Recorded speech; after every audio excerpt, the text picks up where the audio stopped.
going on, project fans? In this episode of videos I didn't want to make, but I'm making now because they're the only videos you assholes watch, I'm doing another review. I'm doing a review on the Vibrelli mini bike pump, because this is a thing now. I guess we're doing reviews. Just reviews? You know what, if we're gonna do reviews, I'm going all in. We're going all into the reviews. You wanna know how good it is? I'm gonna show you how good it is. All right, guys, let's get right into this. We are going to go over what the features of this are, what Vibrelli claims it can do. Then we are going to test those claims, and I am going to give you a recommendation as a buy or don't buy at the end of the video. The feature that is the most advertised on this one is that it has an extendable and locking telescoping pump up to 17 inches. Now, the claim on this is that you get more volume per stroke. That sounded bad. I don't know another way to say it. But for whatever reason, when they explain it, you need to be locked out and using the small stroke to get up to 120 PSI. Vibrelli, I'm going to test that out today because I'm inventing now. You know what? If we're doing reviews, I'm doing reviews. The next claim is that this has a clever valve system. So just as it sits, it will work with both a Schrader and a Presta valve stem, which this will be easy to test. We're just gonna pop them on and off. And I'm gonna show you why they call it a clever system. It is actually kind of clever. The last claim, and I'll put a graphic up right here, because it's aluminum alloy, it cannot be broken.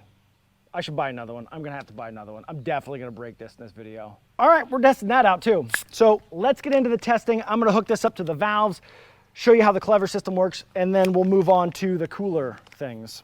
In, lock it out, Presta. All right, guys, how this clever valve system works is that this has a pressure system on it. So if I pop the Schrader in there and lock it into place, it'll hold it where it needs to be position-wise for a Schrader valve. If I push a Presta valve in here, it'll actually push down in further, and when I lock it out, it'll stay in that position for the Presta valve. That's how it can adjust to both without any removable parts. Clever's a pretty good term for that, so I'm impressed with this piece. Claim number 2.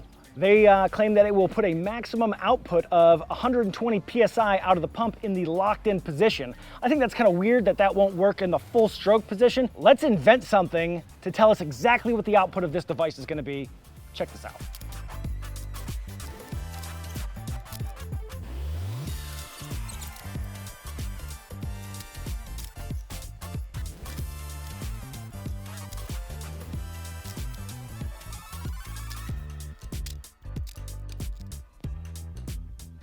And here we go. I now have a device where I can test the maximum output pressure of the bike pump, or any bike pump.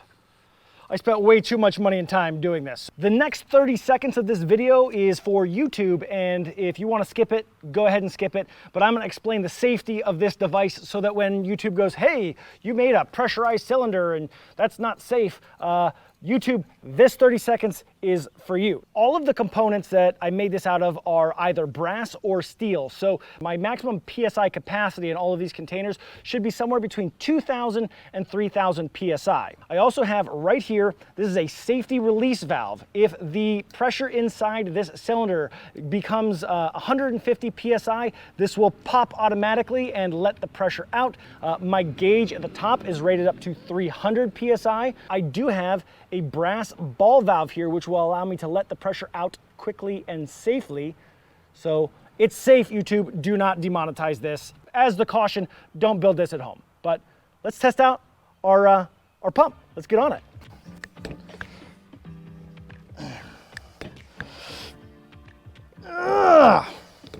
Just under 90.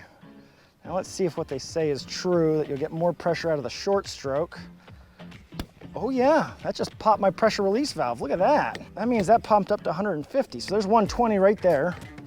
There's 130 or 140, right in that range. Yep.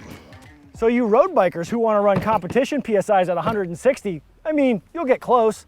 At that point, get CO2. If you're wondering if it'll do it, all right, Vibrelli, I'll give you this one. You win this round, but we're not done. Let's check out the speed at which we can pump up, or how many strokes it takes to pump up my mountain bike tire to 40 PSI. And then I think we'll move on to durability. That's the fun one, durability. Yeah, I've got some ideas for that. All right, let's get going. 1, 2, 3.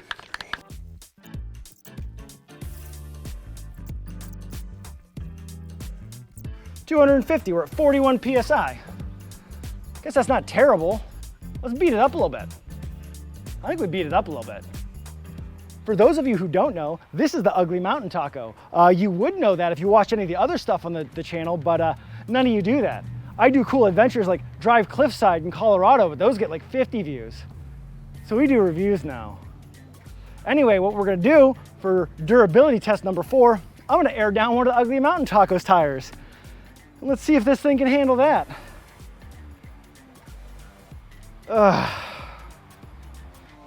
Screw you, internet. This is so much volume.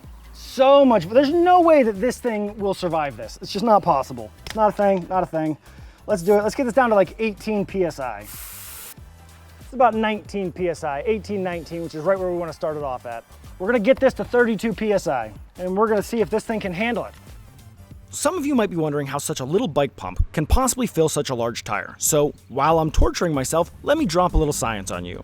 What happens when you depress the plunger on the bike pump is that you are decreasing the volume of a rigid container filled with a gas. According to Boyle's law, pressure is inversely proportional to volume, meaning that as I decrease the volume, I increase the pressure. Now imagine that the pump and the tire are connected, but I have a lever separating them. On one side, I have approximately 120 PSI from our previous experiment at a small volume, let's say 2 milliliters or 1/8 of a cubic inch. And on the other side, I have the tire, that's approximately 49.5 liters or 1 3/4 cubic feet. When I release the lever, those gases are going to mix into each other's spaces and the pressure is going to equalize. Uh-oh. Did it give up? Did I break it? Might have broke it. Nope. Ugh. Because science and math are cool, I can actually calculate this using the ideal gas law and partial pressures to determine that after one cycle, the pressure of the tire is going to increase by approximately 0.004 PSI. And if I'm trying to increase my pressure by 14 PSI in increments of 0.004, it's going to take me approximately 3,500 cycles. And for the none of you out there saying, hey Chad, you can't just divide 14 by 0.004 to get the answer because the pressure in the tire is different in every cycle, you're right, but I wasn't going to do anything tedious like solving exactly how many cycles it would take by calculating 3,500 individual cycles in an Excel spreadsheet because my differential equations is rusty. Nope, definitely wouldn't do that. There it is. 32 PSI. That is 3,500 cycles. Yeah, I'm a Vibrelli mini pump and I keep passing all the tests. Screw you, man. Ha, I broke it. Oh, I was gonna do some more torture testing. If I bend this back into place and it continues to work, I'm gonna be really angry. Oh my God.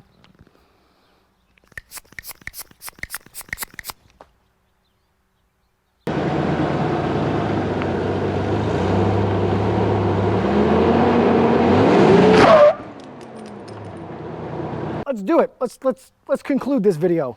Let's go over all the features. So, press the Schrader connection. Easy connect without swapping anything out. Yep, definitely does that. Mountain bike tire, I think it was 250 compressions. Really isn't that bad. That's pretty good. On the little device that I made to test the PSI, it kept blowing my pressure relief valve. This is set at 150 PSI. So really it does better than it was advertised. Torture test. I ran the Mountain Taco's tires down to 18 PSI and pumped it up to 32 PSI. It got really hot, kept working. The only way I could break this thing was to actually run it over with the truck and peel out on top of it. Time out real quick. Future Chad here. I'm editing the video right now and I was just playing around and I put this back together. It still works. I did not break this thing. I'm just gonna end it right here. I don't have anything else to say. This is definitely a buy. I'm impressed. I don't like to recommend things. I'd much rather things break and I get to say, haha, you made a crappy thing, but Vibrelli, you did a good job. I'm gonna leave a link in the description. That's an affiliate link. It does help me if you use it. So I appreciate you guys. If you like the video, give me a thumbs up. Actually, you know what? Don't give me thumbs up. Don't share it. Don't watch these videos. I make other videos. I'm not trying to make review videos, but all you guys watch are these things. Oh, side review. This little bike stand, that's a buy. I'm not even gonna review it. It's just a buy. I'll leave a link for that in the description too. I'm done. I'll see you guys in the next video.